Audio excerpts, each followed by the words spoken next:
Saya Oke, coachnya Pak satu. Mulyadi. Silakan mulai, Pak. Saya coachnya. Ya, Iya, boleh. siap. Iya, siap. Betul. Baik, selamat siang.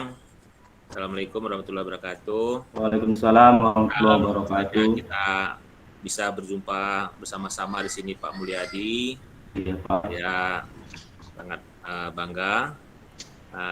Boleh nggak nih saya bertanya-tanya dulu sedikit-sedikit nih sama Pak Mulyadi nih? Boleh, Pak. Silakan, Pak. Ya.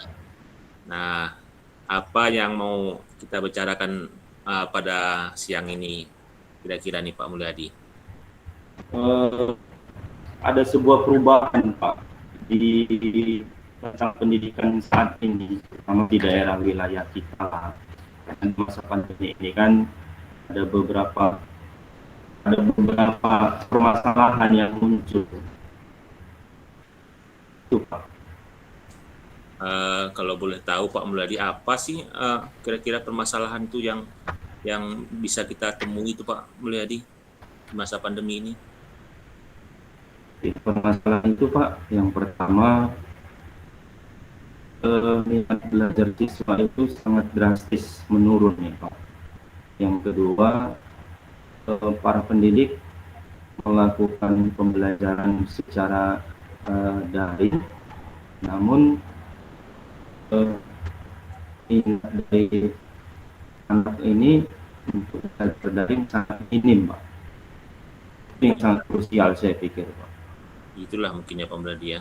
Iya. Lalu harapan Pak Mulyadi bagaimana ini ke depannya untuk di masa pandemi ini yang kita lakukannya apa nih harapan Pak itu? Apa harapan Pak Mulyadi? Harapannya bahwa terjadinya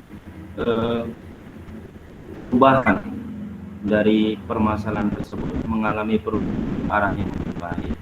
Contohnya, Pak, minat belajar itu kembali hadir. Anak-anak juga mau mengikuti pembelajaran tadi. Nah, itu harapan-harapan saya. Ya, bagus sekali. Saya rasa Mulyadi harapannya sangat mulia sekali ya. Tapi untuk bisa menemukan harapan-harapan itu Pak Mulyadi, kayaknya kan ada strategi-strategi yang harus kita lakukan. Kalau menurut Pak Mulyadi, strategi apa sih yang perlu kita lakukan ini untuk mewujudkan harapan ini gitu?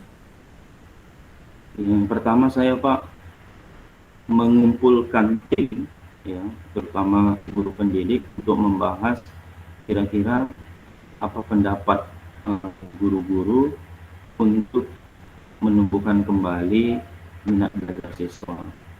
Apa kira-kira strategi yang akan dibuat pembelajaran sehingga anak-anak menarik, menyenangkan, sehingga yang tadinya malas, nggak berminat, jadi berminat. Jadi setelah kita gali informasi-informasi dari para pendidik kita sepakati apa yang mau dibuat untuk kedepannya. Itu terutama saya lakukan. Jadi setelah terkumpulkan informasi itu, apa kesepakatan yang dibangun yang akan kita laksanakan. Nah, misalnya kalau kegiatan ini Pak Mulyadi sudah kita laksanakan, lalu menurut Pak Mulyadi kondisi yang bagaimana nanti yang menurut Pak Edi itu sudah bagus gitu, misalkan gambaran kondisinya itu seperti ini, bagaimana gitu menurut Pak Mulyadi yang bagusnya gitu nanti, kalau sudah misalkan kita laksanakan lah begitu. Kondisinya, Pak, anak berbondong-bondong menarik gitu, merasa berbondong-bondong untuk datang karena pembelajaran yang daring tadi memang menarik sehingga tidak ada rasa nggak mau belajar, semuanya bisa hadir di sekolah.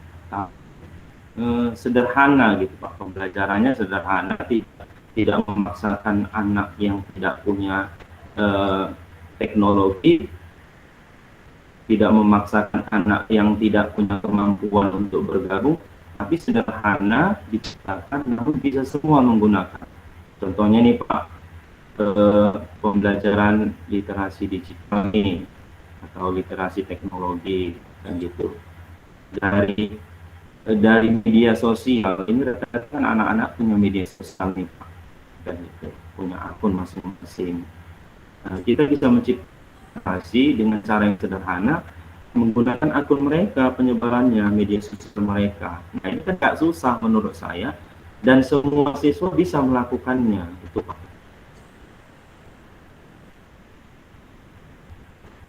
Baik, Pak Mulyadi. Lalu kalau kita sudah bagus nih rencana semua sudah ada ya. Jadi sekarang ini kira-kira sampai tahap mana lah ini Pak Mulyadi sudah lakukan ini untuk meraih apa yang kita inginkan tadi itu. Sejauh mana kira-kira yang sudah bisa kita lakukan itu Pak Mulyadi? Iya. Akun media sosial anak-anak sudah tergabung semuanya, ya.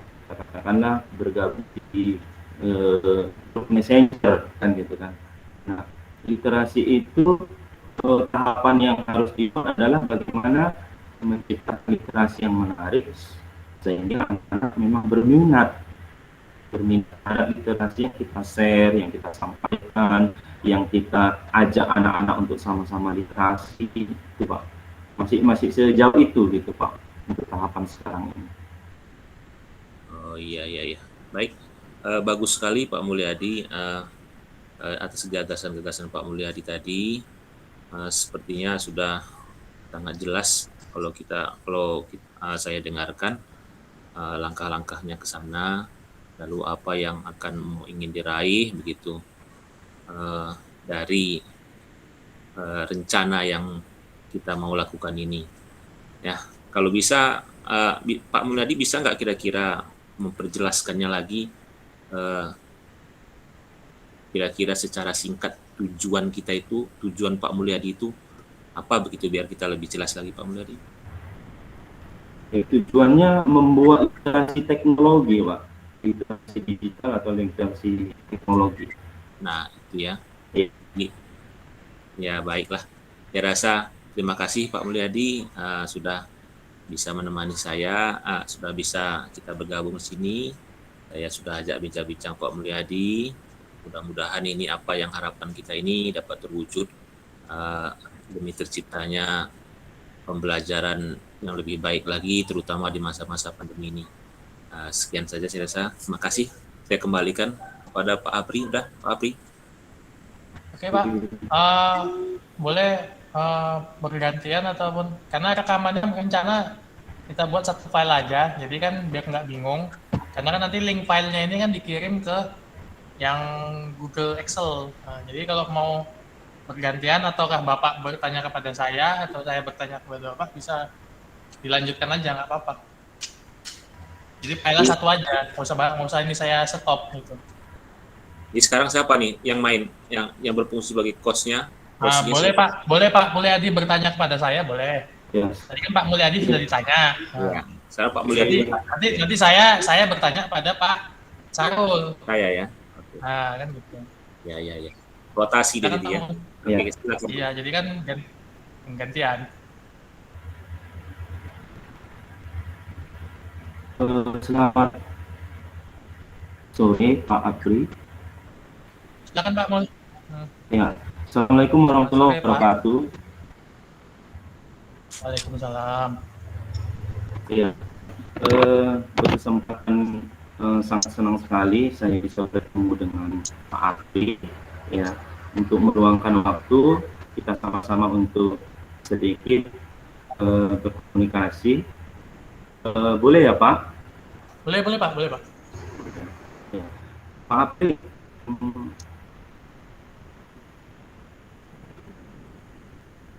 pemikiran apa yang ada pada saat Bapak hari ini? Gimana Pak? Putus-putus Pak. Apa yang ada pada Bapak saat ini?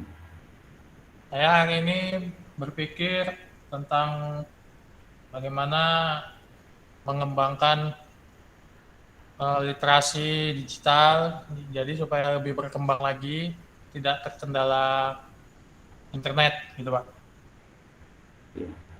Bagaimana rupanya internet hari ini, ya internet yang hari ini digunakan, berapa kapasitas yang digunakan sehingga menjadi pengaruh terhadap kegiatan literasi itu?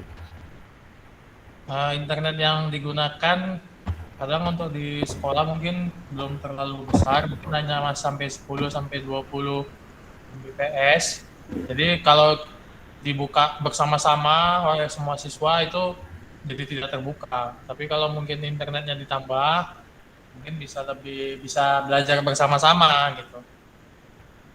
Setelah nanti ada penambahan kan gitu kan Pak, adanya penambahan dari kuota internet yang dibutuhkan, apa kira-kira harapan Bapak?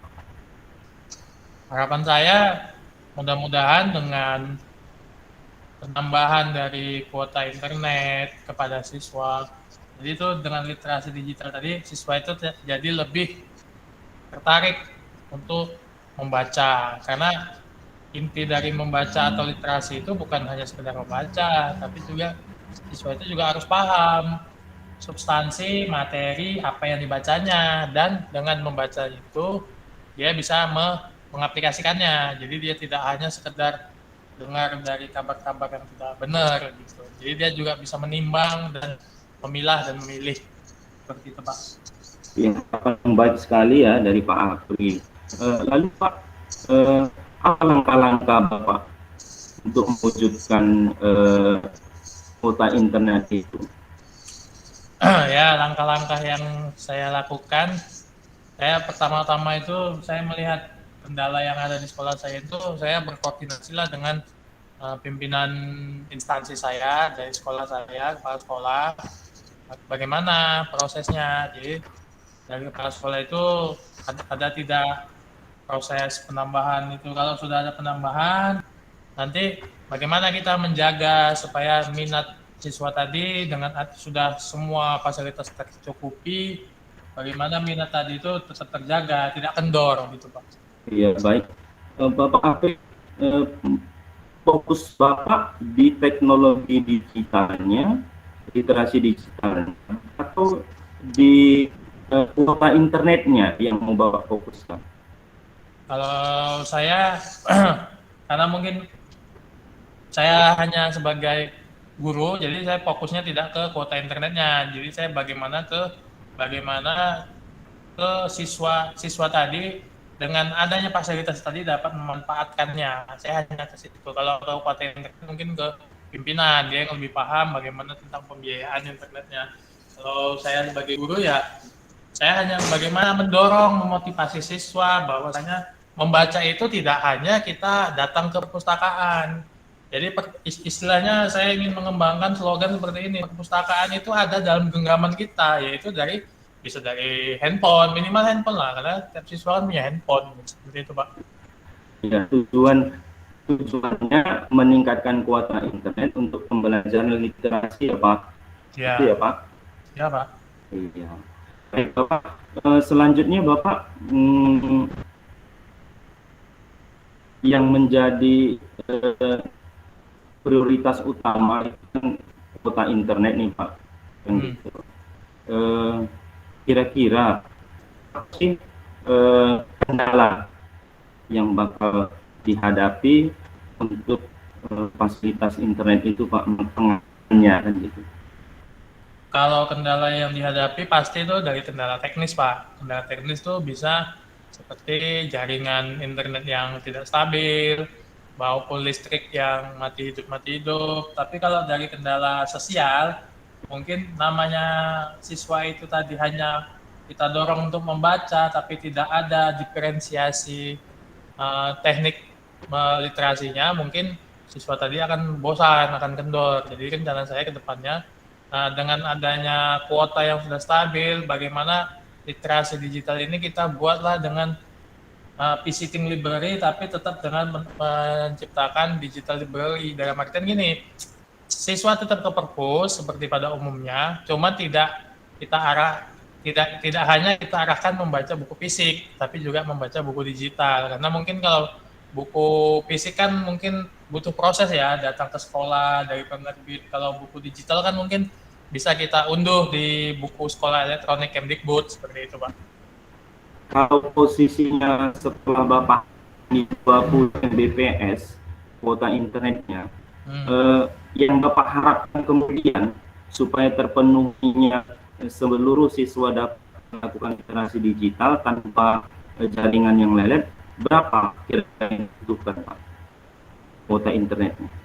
Kalau sepengamatan saya, itu kuota internet kalau hanya untuk membaca dari PDF maupun pakai e-modul, itu tidak sebanyak kita membuka akses YouTube, karena kan itu tidak bergerak. Tapi kalau untuk berapa kilobitnya, karena saya mungkin bukan guru komputer, saya kurang paham. Cuman setahu saya tidak lebih banyak dari kita buka YouTube, lebih kurang gitulah. Mungkin kalau kita buka YouTube satu hari itu bisa habis, mungkin kalau dalam hitungan uang itu bisa 10.000 pulsanya. Mungkin kalau buka buku elektronik ataupun digital apa tadi tidak sampai segitu, mungkin 1.000 atau 2.000 seperti itu. Karena kan itu kan di kegiatan tadi bisa kita lakukan dari rumah maupun dari sekolah. Jadi kuota internetnya 1.000 ya? Ya lebih kurang seperti itu, Pak. Dengan terpenuhinya nanti 1.000 sampai 2.000 kuota internet, apa langkah-langkah untuk suksesnya literasi digital kemudian? Ini kuota internetnya sudah terpenuhi nih Pak. Ya. Lalu langkah-langkah berikutnya setelah kuota internet untuk menemukan tujuan yang Bapak inginkan tadi, literasi digital tadi. Setelah kuota internet terpenuhi, kendala teknis sudah diperapa, sebetulnya itu tinggal saya dan teman-teman sejawat di instansi saya itu bagaimana kita tadi kembali ke bagaimana kita tetap memotivasi, memberi semangat, bagaimana siswa itu untuk tidak kendor, karena yang namanya manusia itu kan pasti dia butuh variasi dalam kehidupan, kan seperti itu. Jadi buku-buku yang dibaca itu pun tidak melulu itu buku-buku yang kontekstual, dalam artian buku-buku paket atau apa. Jadi kita yang penting saya ingin menerapkan seperti ini. Ada filosofi yang ingin saya kaitkan. Kalau dulu di film apa ada bola adalah teman, saya ingin mencanangkan buku itu adalah teman gitu. Jadi selain siswa itu membawa buku secara fisik, juga membawa buku secara digital, yaitu handphonenya tadi, seperti itu. Jadi diibaratkan bahwa buku kemana pergi bisa terbawa dengan adanya sistem digital tadi ya Pak? Iya Pak. Iya, baik. Lalu koleksi buku kemauan siswa itu gimana Pak? Apakah sudah terpenuhi tentang koleksi buku, pemahaman siswa untuk mengetahui koleksi buku di digital tadi udah sejauh mana itu? Kalau sejauh ini saya lihat, saya amati dan sudah disosialisasikan, koleksi-koleksi buku yang ada di perpustakaan kami secara fisik itu sudah sangat bagus, lintas genre dalam artian ada buku paket, ada buku novel, fiksi, bahkan sebagian kecil ada beberapa buku komik, karena kan kita tidak mungkin memberi asupan nutrisi siswa itu, nutrisi pikiran itu yang berat-berat terus. Kita kan juga perlu memberi dia asupan komik apa gitu, tapi komik-komik yang memang mengembangkan daya nalar kritis siswa, seperti itu. Jadi kalau di bukunya seperti itu Pak. Saya nanya keyakinan Bapak ini, kira-kira seberapa yakin Bapak untuk meminta permohonan kepada pimpinan kuota internet tadi sehingga terpenuhi? Keyakinan Bapak kira-kira gimana? Kalau bicara keyakinan, kalau dari skala 1 sampai 10, saya punya keyakinan itu 8 Pak. Karena gini, di masa pandemi seperti ini, kuota internet itu sudah seperti istri kedua gitu Pak. Karena siswa itu kalau tidak belajar pakai kuota, dia datang ke sekolah, itu bagai buah si malakama. Kalau dia datang ke sekolah nanti menyebarkan virus, kalau tidak dipenuhi kuota internetnya tadi, siswa tidak bisa belajar. Tapi saya rasa itu sudah seiring, selaras, dan sejalan dengan program negara kita, pemerintah kita, yaitu menanggulangi virus COVID-19 ini dengan untuk sementara waktu belajar dari rumah, bekerja dari rumah, dan sebagainya. Saya rasa untuk penambahan kuota internet itu saya rasa akan sangat disetujui. Paling hanya kendala teknis sedikit aja Pak. Maka saya hanya memberi poin 8 seperti itu Pak. Iya, baik Pak. setelah kuota internet, anak-anak sudah ingin melakukan literasi digital. Tantangan berikutnya apa itu, Pak? Gimana Pak? Kurang apa? Kurang jelas. Ya, ini kan sudah kuota internet katakanlah sudah terpenuhi, ya. Eh, Bapak sudah melakukan motivasi agar siswa Ya, minat untuk literasi digitalnya ini bertambah. Lalu ya. tantangan di lapangan, kira-kira apalagi selain itu, Pak? Kalau saya rasa setelah semua tadi terpenuhi, tantangan di lapangan itu kalau dari siswanya, saya rasa sudah tidak ada. Cuman nanti tantangan di lapangannya adalah bagaimana rekan-rekan sejawat guru-guru ini tadi untuk menaikkan motivasi siswa tadi. Karena kan tidak mungkin siswa yang sebegitu banyak hanya saya sendiri yang motivasi. Makanya sebelum kita motivasi siswanya, ya kita motivasi dulu Bapak Ibu gurunya, kita beri pemahaman, satukan persepsi. Jadi kalau bahasa samakan jalur pipanya dulu. Jadi kalau pipanya itu belum sama, maka air itu tidak akan mengalir. Gitu filosofinya, Pak. Iya, baik. Terima kasih Bapak. Terima kasih atas waktunya. Terima kasih atas kesempatannya. Assalamualaikum warahmatullahi Ya. wabarakatuh. Waalaikumsalam warahmatullahi wabarakatuh. Giliran saya nanya Pak Sarul ya, Pak. Iya, silakan. Oke, Assalamualaikum warahmatullahi wabarakatuh. Selamat sore Pak Sarul.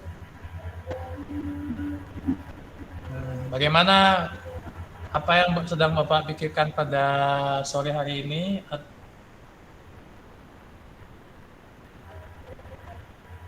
Suaranya nggak dengar Pak. Apa mic-nya udah dihidupin?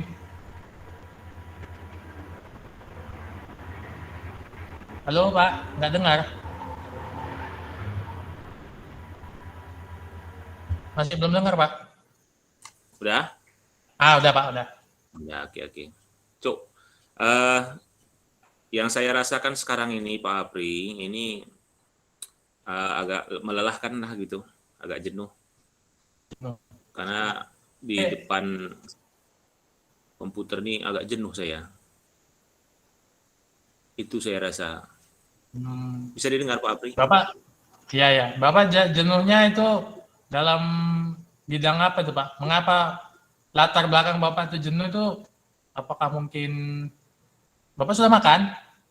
Udah. Nah, mungkin Udah.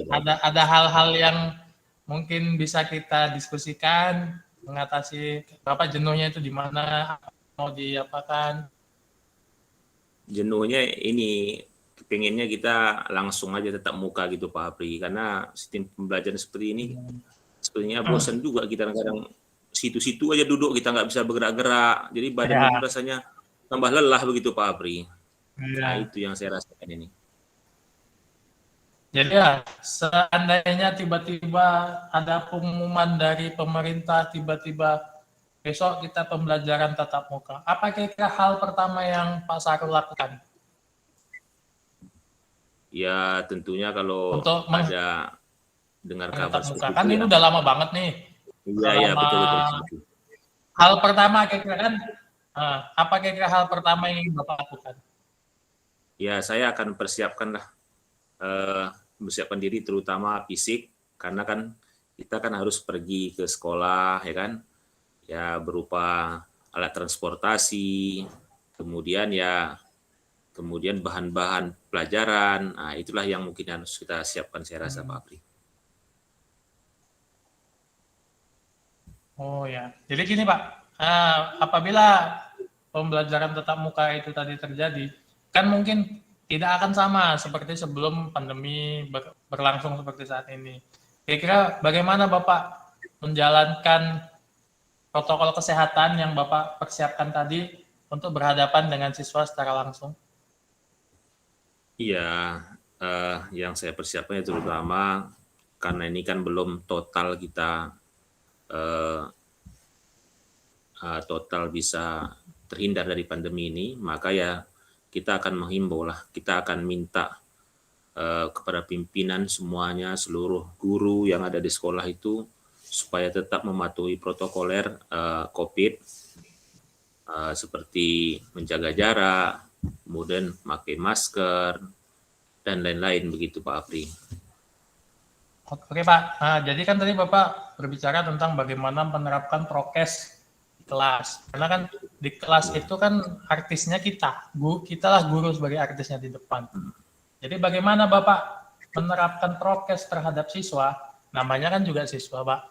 Itu kan bisa saja mungkin dia karena sudah lama tidak bertemu secara langsung, lupa dia dengan prokes tadi. Bagaimana cara Bapak itu untuk mengingatkan siswa Bapak yang tiba-tiba lupa diri dalam artian untuk menerapkan prokes, Pak? Ya, untuk penerapan prokes ini tentunya kita semua harus membuat kesepakatan antara guru, siswa. Kita akan memberikan berupa himbauan-himbauan ya, supaya memang kita harus tetap melakukan prokes itu begitu Pak. Lalu setelah kita beri himbauan, ada masih yang melanggar, ya tentunya kita akan berikan sanksi-sanksi kecil supaya perbuatan melanggaran ini tidak akan berulang-ulang lagi. Kemudian kita juga akan memberikan berupa suatu pengumuman bahayanya dari tidak mematuhi prokes itu begitu, sehingga kita akan berikan himbauan kepada siswa akan penting-pentingnya kita tetap mematuhi prokes karena kondisi belum sepenuhnya normal seperti biasa. Saya rasa ini yang bisa kita lakukan Pak Apri. Begini Pak, kadang kan penerapan prokes itu kita kan namanya juga kita saja sebagai yang orang dewasa kadang lalai dalam menerapkan prokes, apalagi siswa-siswa kita, apalagi anak SMA lalai dalam penerapan prokes. Bagaimana cara Bapak menegur siswa Bapak yang datang ke sekolah itu tidak memakai masker, dalam artian malah dia bercerita, bercanda dengan temannya dengan tidak menerapkan jaga jarak. Bagaimana cara Bapak memproses untuk menegur siswa tersebut? Ya, baik. Nah, jika ada siswa yang melanggar peraturan, ya, padahal kita sudah berikan himbauan, kita sudah berikan penjelasan, kita juga membuat poster-poster bahwasanya prokes itu sangat penting sekali dalam di masa pandemi ini. Namun masih ada juga siswa yang melanggar peraturan. Nah, itu tadilah yang saya bilang tadi, ada sanksi-sanksi kecil. Bisa saja kita lakukan pemanggilan kepada siswa tersebut untuk peringatan, ya kan, atau bisa juga melalui guru-guru BK begitu. Nah, atau langsung saja siapa guru yang melihat langsung boleh kita panggil ini siswa. Nah, kita berikan peringatan. Namun jikalau ini dilakukan berulang-ulang lagi, memang tetap dia lakukan juga tidak mematuhi prokes, maka bisa kita lakukan pemanggilan orang tua. Karena kan tatap muka ini kita lakukan sudah ada kerjasama masyarakat, orang tua tentunya dengan pihak sekolah, bahwasanya ada kesepakatan bahwasanya kita sekolah ini kita lakukan uji coba dulu, tapi dengan tetap mematuhi prokes yang sudah ditentukan. Nah, kalau misalkan ini tadi seperti saya bilang tadi, siswa juga sudah kita peringatkan tetap melanggar, ya kita panggil orang tua. Nah, kita nanti akan minta orang tua memberikan masukan solusi dari masalah ini. Saya rasa demikian, Pak Apri. Jadi kalau kita lihat fenomena sekarang ini, Pak, seberapa yakin Bapak pembelajaran tatap muka itu akan segera dilaksanakan atau dibuka oleh pemerintah? Kalau tingkat keyakinan, kalau bisa saya presentasikan, saya sudah bisa menaksir sekitar kira 70% ini bakal dibuka, karena kan sebenarnya kalau saya lihat masyarakat sudah jenuh sekali dengan kondisi pandemi ini gitu. Jadi kita sudah memang berusaha semaksimal mungkin, saya rasa masyarakat siapapun dimanapun itu untuk memang bisa pulih kondisi ini normal seperti biasa. Maka saya yakin sekitar 70% lebih ini bisa dilaksanakan. Demikian Pak Apri. Jadi begini Pak, untuk pelaksanaan pembelajaran tatap muka itu kan kita setiap pendidik itu diwajibkan untuk vaksin, Ya, ya Mbak. Nah, jadi setiap pendidik itu wajib untuk vaksin dalam artian kalau kita lihat rasio dari guru dan siswa, rasionya itu pasti lebih banyaklah siswa, sementara siswa ini banyak yang belum divaksin. Nah, menurut pendapat Bapak, setujukah Bapak apabila sebelum pembelajaran tatap muka ini semua siswa kita itu untuk divaksin dahulu, tapi tetap dengan surat persetujuan orang tua? Bagaimana menurut Bapak cara menyampaikan kepada orang tua itu, cara-cara yang secara diplomasi ataupun secara narasi lah, dalam artian seperti itu? ya saya rasa kalau ada program siswa juga harus divaksin, ini ya sangat tepat sekali Pak Apri. Karena memang nggak logika juga ini kalau guru divaksin Ya. terus murid divaksin. Sementara jumlah kita itu kan jauh rasionya Nah. dibanding siswa ya. Jadi kalau ada memang program seperti ini ya saya rasa ini salah satu terobosan yang luar biasa begitu. Pemerintah mau juga memvaksin dari siswa-siswa ini semua. Nah, bagaimana caranya untuk bisa dilaksanakan? Ya, saya rasa kita harus ada kerjasama sama orang tua. Kita buat pengumumannya atau bisa juga kita sampaikan kepada orang tua siswa melalui kelompok-kelompok belajar yang sudah ada data-data siswa. Kan kita sudah semua punya data siswa itu kan. Ada nomor-nomor HP yang bisa dihubungi. Ini kita bisa langsung minta pendapat dari orang tua dan persetujuan dari orang tua siswa tersebut. Saya rasa demikian Pak Apri.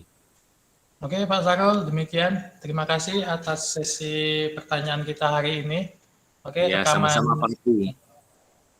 udah semua ya Pak. Rekaman ini kita akhiri Pak. Saya berhentikan dulu. Oke. Oke, stop record.